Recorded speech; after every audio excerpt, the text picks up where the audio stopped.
Hi, my friend. It's truly nice to have you here again. Welcome to another peaceful moment. I'm glad we can share this time together. Imagine a light that never fades, a calm, steady glow that survives cold winters, long, difficult years, moments of sadness, and times of great change. Today, we follow that light. Today, we listen to the story of Queen Victoria, a young woman who would grow to become one of the most powerful figures in history. Her life is a journey filled with discovery, love, loss, and a quiet but remarkable strength. It is a story worth hearing. This is Storyline History. Sit comfortably, breathe slowly, and let the story unfold. Before we continue, if this story helps you learn English while feeling calm and at peace, take a moment to like the video and subscribe to Storyline History. Your support helps create more moments like this, just for you. Thank you. And now the story begins. Who was Queen Victoria? And where did her story start? The year is 1819. The place is London in United Kingdom, a powerful nation with a strong king, brave soldiers, and grand ships sailing across the world. But inside a quiet room, within a large royal residence known as Kensington Palace, something small and very important is happening. A baby girl is born. Her name is Alexandrina Victoria, though the world will come to know her simply as Victoria. She is tiny. She is silent. She has no idea yet, but one day she will become Queen of England. She will rule for 63 years, longer than almost any monarch before her. Her story begins here, on a cool spring morning, in a quiet room, in a great city. And what a story it will be. Victoria's father is Prince Edward, Duke of Kent and Strathern. Her mother is Princess Victoria of Saxe-Coburg-Saalfeld. They love their daughter deeply, but life does not always move gently. When Victoria is just 8 months old, her father falls seriously ill. He does not recover. He dies. And so, Victoria becomes a child without a father. Her mother is left alone raising a baby in a vast and often lonely palace. Life will not be easy for this little girl. But within her, something has already begun to grow, a quiet strength, steady and enduring, like a small light just beginning to shine. What was Queen Victoria's childhood like at Kensington Palace? Victoria grows up inside Kensington Palace, a grand and beautiful place. But for a young child, it often feels cold, quiet, and lonely. She does not go to school like other children. She cannot run outside freely or play as she wishes. Friends are rare, and her life is guided by strict rules. Her mother, Princess Victoria of Saxe-Coburg-Saalfeld, and a controlling advisor, Sir John Conroy, make nearly every decision for her. They do not allow her much privacy. She is watched closely and rarely allowed to act on her own. This strict way of raising her is known as the Kensington system, and Victoria strongly dislikes it. She feels alone. She feels restricted. But inside, she is growing stronger. Victoria becomes intelligent and disciplined. She reads many books and learns languages like French, German, and Italian. She enjoys drawing and writes in her diary every single day. Through her writing, one truth becomes clear. She wants freedom. She wants to make her own choices and live her own life. In those quiet years, she finds comfort in one loyal companion, a small dog named Dash, a gentle King Charles Spaniel. Dash does not control her or judge her. He simply stays by her side, offering silent companionship. And in a lonely life, that means everything. But change is coming. King William IV is growing older and weaker, and Victoria is his closest heir. Everyone understands what this means. Very soon, this quiet and lonely young woman will become queen. How did Victoria become queen at just 18? On the morning of June 20th, 1837, Victoria is asleep. She is only 18 years old, still young, still unaware of how her life is about to change. Then, early in the morning, there is a knock at her door. 2 men enter, bow respectfully, and bring the news. The king is dead. Victoria is now Queen of England. She listens calmly. She does not cry or panic. Instead, she stands tall and says just 4 simple words. I will be good. Those words are quiet but powerful. They show her sense of responsibility and her inner strength. Later that same day, she meets her royal advisors. These are experienced, serious men who expect to guide a nervous young girl. But Victoria surprises them. She sits confidently at the head of the table. She speaks clearly. She listens carefully. And she makes her own decisions. In that moment, they understand. This is not a frightened girl. This is a queen. Soon after, Victoria leaves Kensington Palace and moves to Buckingham Palace. For the first time in her life, she has her own space. She sets her own routine.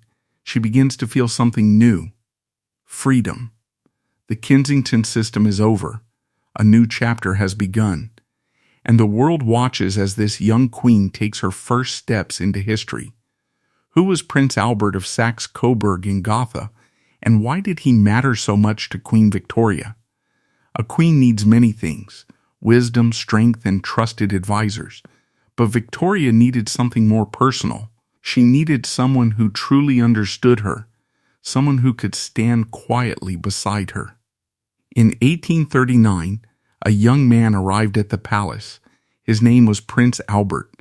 He was Victoria's cousin, tall, calm, and thoughtful. He loved music, science, and art. He was kind and serious, very different from the louder, more carefree men of the royal court. When Victoria met him, something changed. That very night, she wrote in her diary. She described him as wonderful, intelligent, gentle, and said she felt happy and free in his presence. At that time, a queen could not wait to be asked. She had to take the first step. And so, Victoria proposed to Albert. He accepted. They were married on February 10th, 1840. On her wedding day, Victoria wore a white dress, something unusual for that time as most brides wore color. But her choice quietly started a new tradition, and white soon became the color of weddings around the world. Together, Victoria and Albert became a strong and united pair. He was not just her husband, he was her closest advisor, her greatest support, and her truest friend. They built a life together and had 9 children. For many years, Victoria was not only a queen, but also a loving wife and a happy mother. What happened after Prince Albert's death? But happiness does not last forever. In December 1861, Prince Albert fell seriously ill. He was only 42 years old, still young, still full of life. Yet, day by day, he grew weaker. Victoria stayed beside him. She held his hand. She watched over him with quiet hope. And on December 14th, he died. The loss shattered her. She could not speak easily. She could not eat or sleep properly. A deep silence filled her world. Across the country, people felt her sorrow. Albert had not just been her husband, he had been the center of her life.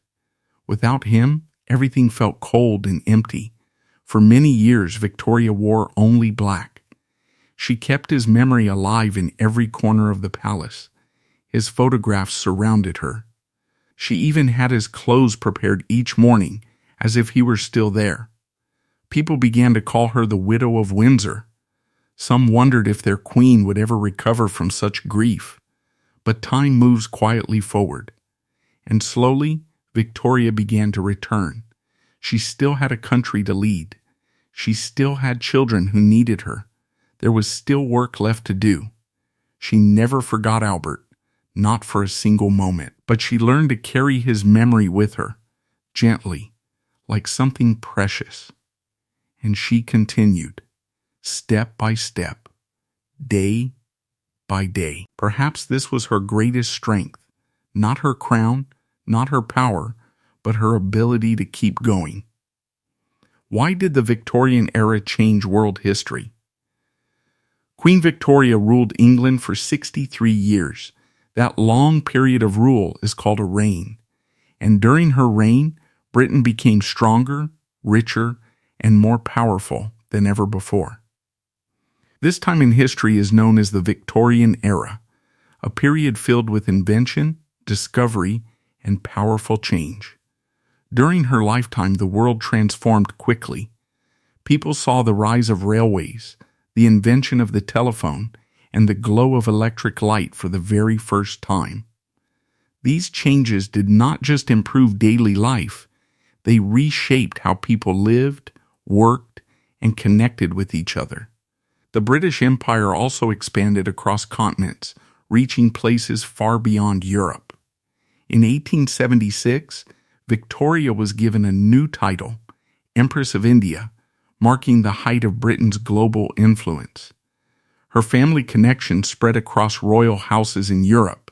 Her children and grandchildren married into many powerful families, which is why people began calling her the grandmother of Europe. She may have seemed small and soft-spoken, but her impact on history was immense. Victoria passed away on January 22, 1901, at the age of 81. She had lived a long and remarkable life. She began as a quiet, lonely child in Kensington Palace. She grew into a confident and powerful queen. She experienced deep love and deep loss. She faced hardship, yet she continued moving forward. And when she died, the world paused to remember her. Her story leaves us with something meaningful. Life is not always easy. There will be moments of sadness, times of loss, and periods of change. But if you remain steady, if you keep your inner light alive, even quietly, you can still achieve something meaningful. You can become someone worth remembering. And you, right now, are on your own journey. Learning English takes patience and courage. Every word you understand, every story you follow, every moment you continue without giving up, that is your strength.